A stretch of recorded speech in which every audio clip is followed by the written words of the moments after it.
Hey everybody, it is Tuesday, June 18th, I guess it is. I was finally off work today. Another scorcher here in Northeast Ohio. I am not a fan of the heat, not at all. And I was thinking today too that one thing that Shoestring and I had in common is we hated the heat. And on days like this, I would text him and I'd be like, "Man, is it hot enough for you?" He's like, "I hate it." And he always said that he liked the cold weather a lot more than the heat. And I think it was like from his lifestyle, like out of like, you know, he always took his bucket and everything, and he would take his food and everything, but when it's 35 degrees out, everything you put in your bucket, food-wise and water and everything, it's going to stay good. But when it's like 95 like today, the water's warm, whatever food you bring, and it's not going to last too long. And yeah, I think he just, and then plus, yeah, he was kind of cold-blooded like me. He just liked the cooler weather, and that was one thing I always loved about him is, you know, him going up to Alaska, and like he'd rather be cold than hot for sure. And same with me, like in the wintertime when it's cold, I'll just keep putting more and more layers on. When it's like today, I think it was like 95 here in Northeast Ohio today, 95 degrees Fahrenheit, which I don't know what that is in Celsius, but it is way too warm. Plus it was humid, and gosh, yeah, you just get hot if you're outside. I was out a little bit today. This morning I made that video, quick video. I was getting a cup of coffee up in town, and drove over to the yard and just sitting there for a minute drinking my coffee, and that SD 40-2 7015 was coming out of the yard track and going to switch, you know, all the stuff today. And I just happened to be sitting there drinking a cup of coffee, and it was like, I don't know, 7:30, and it was already like 80 some degrees, and I'm like, oh my God. I mean, you expect that in like southern United States, Florida, Georgia, Texas, not in Northeast Ohio. Not, I mean, it does happen, but it's pretty rare. But yeah, it was real warm this morning, and yeah, I just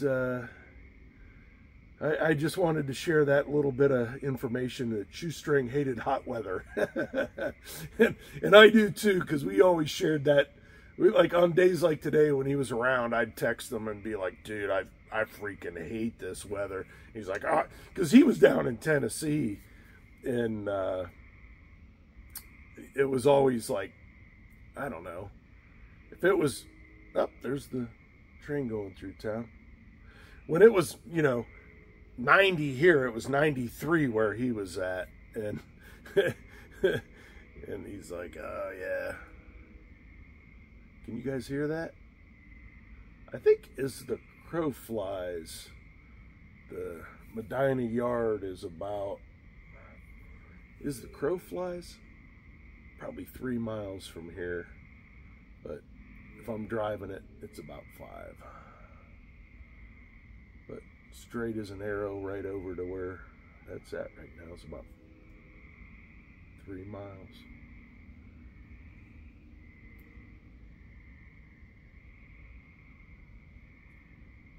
Yep, the 291 comes through town about this time of night every day. Well, it's usually like 6:30 to 9:30, and it's coming from Akron and going west, and sometimes it'll stop in town to pick up cars and drop engines and everything. But yep, that's probably what that was. I feel like I should tell another shoestring story here real quick. I'm not even, I wasn't even going to make one of these videos. But what's a funny story that I should tell about him? I don't know. I told a lot of my favorite ones in some of the other videos. Oh, one cool one is I brought him to the Northeast Ohio live steamers, which is like 4 miles west of here. It's called the Northeast Ohio Live Steamers, and it's I think a 7.5 or 7 3/4 inch gauge little mini railroad. And they have, I think I might have mentioned this in one of my other videos about him, but when he was here one time, I'm like, oh, you got to see this thing because it's awesome. And it is really cool. So I took him there, and he made a video there. And if you guys, I'm sure if you've seen his channel, you've seen it when he came here, and we walked kind of around, and there was nobody there that day. But I always wanted to take them there one time when they were doing they do an open house a few times a year, and I was always like, oh man, it would be so cool to bring them there and just like, you know, I don't think it even costs anything. I think you just get in line and you can just ride it, or maybe it's a donation or something. But I always wanted to bring him to that, and oh, he would have loved that. He thought it was cool just seeing like the little tracks go everywhere and the little switches and all that stuff. That was a lot of fun. I'm glad I got to do that with him. But anyways, yeah, I gotta work tomorrow. The lightning bugs are out, but I'm getting tired, and I really appreciate everybody encouraging me to make more of these videos. When I'm sitting and thinking of some of the fun stories about them, I gotta write them down. And I'm not the type of person that is gonna have to write like word for word. I just gotta write like a topic and like something that like jars my memory of like a situation that we did and everything. Oh, I'll leave you with this story, and this was awful sweet.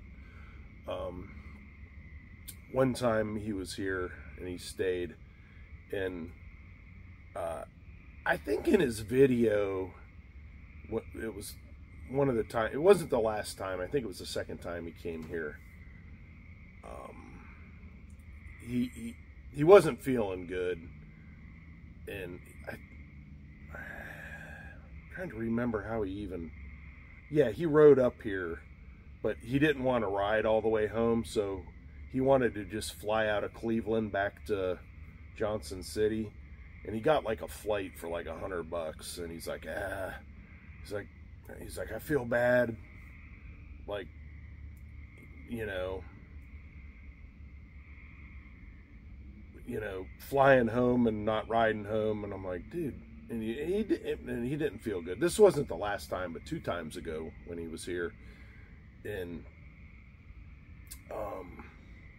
he just wanted to get home, and so I took him up to the airport and dropped him off. I don't know where he flew into, Charlotte or something, and maybe his buddy Larry picked him up. But when he got out of the truck,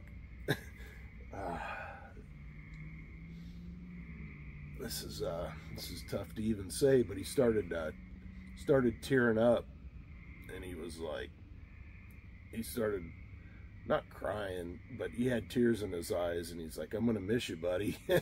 And God, when I saw that, I'm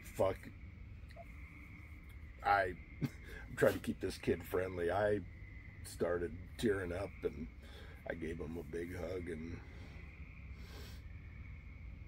I'm glad that wasn't the last time I got to see him. But yeah, it was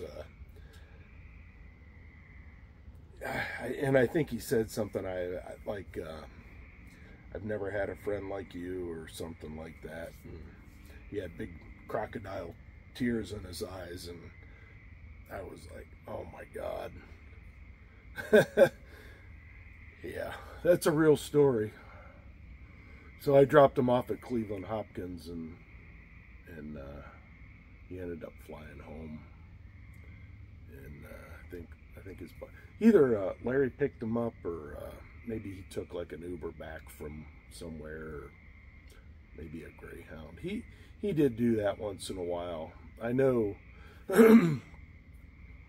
I think he felt bad, but the last couple years his health was not good with that stuff, and he would ride like to somewhere, and I know like people in his comments in his videos would be like, you know, they'd say stuff about him not riding as much and stuff, but he'd do a lot of one-way trips and then fly home, or fly like part way home and then catch out and go home. And he was a master editor at some of his videos with that. It was just his health, I mean, it was not good the past few years, you know. And he would get somewhere and just be like, all right, I could be home in 4 hours, or I could, you know, have to ride for another 4 days. And yeah, he would take some shortcuts like that. That's a little shoestring inside information that I don't know if I should even tell that, because I don't know if he'd want everyone to know that. And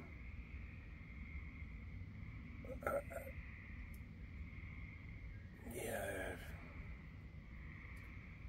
he when he was out riding, though, he was definitely doing, that was real deal.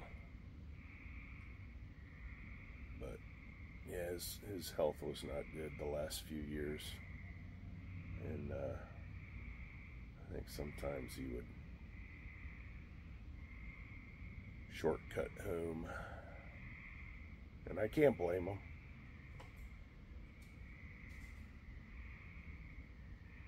All right, everybody. I think I pulled back too much of the curtain tonight. Because there's always people like, oh, he's not a rider, he doesn't go out and ride. He was. He would just overextend himself sometimes, and just want to be home. But anyways, well, I hope everyone enjoys this video. I know I've got a lot of responses from my other videos talking about them and making some of these stories. And everything I'm telling you is 100% true. And I'm just glad to have a lot of personal memories of them and be able to share with everybody, like a little bit of you know, not everybody was, I mean, the guy had I don't know what, 100 and little lightning bug, 100 and no, I think he was close to 200,000 followers. I don't know how many followers he had, but I remember, gosh, when I first started following his channel, he might have had like 5,000 people following him, and by the time he made it to like 30,000 or 40,000 people, I was really good friends with him by then, and we talked all the time, and I'm like, dude, you just hit like 40,000 people. And I said to him, that's like, I think Jacobs Field, or whatever they call it, Progressive Field, it holds like 35,000 people. I'm like, you're sitting in that stadium full of people. That's how many people you have following you. And I'm like, that's amazing. And then when he hit 100,000 people, he was super stoked about that. And I'm pretty sure he made a video about it. And yeah, he was telling me he got, when he got his like plaque and stuff from YouTube, I'm like, man, that's like OSU Stadium, like full tilt, like full capacity. That's maybe, I don't even think it holds 100,000 people anymore, but that is a lot of people. and I think he ended up getting close to 200. I'd have to check and see what his channel has now, but I think he was well over 100,000. But that's amazing. And I've told the story about him being here in Medina and the guy pulling up and being like, "Shoestring!" That was pretty cool. And I'm like, "How often does that happen to you?" Like, "I don't know, a couple times a week." I'm like, "What do you think about that?" And he didn't like it. he was always very grateful with that, though. Like, he knew, like, people, that, you know, that's where, you know, he always took time for his fans. That was the awesome part. And I remember talking to him, and I wish I could remember more about it, about like meeting your heroes in life. Like, they always say you should never meet your heroes, and we talked about meeting famous people one time, and he told me, like, he met a couple people, and oh gosh, I can't remember what he said about that. And I told him I met one of my childhood heroes was Lou Ferrigno, and I met him at the Arnold Classic one year. And what else? We talked about that for a while. Gosh, I should sit and think about that. But he said he wasn't too impressed with any, like, meeting famous people, and I'm like, famous people don't impress me at all. But I said, I'd rather be with you. Like, I'd rather meet you than, you know, one of my, like, somebody famous on TV. Like, I don't care about those people. Like, meeting you was one of the thrills of my life. And then just becoming friends with them too. That was, I mean, that was amazing. He was such a good dude. And yeah. Anyways, I could talk about this stuff all night, and I'm getting eaten by mosquitoes. So, all right, everybody. We'll talk to you later. Hope you enjoy this video.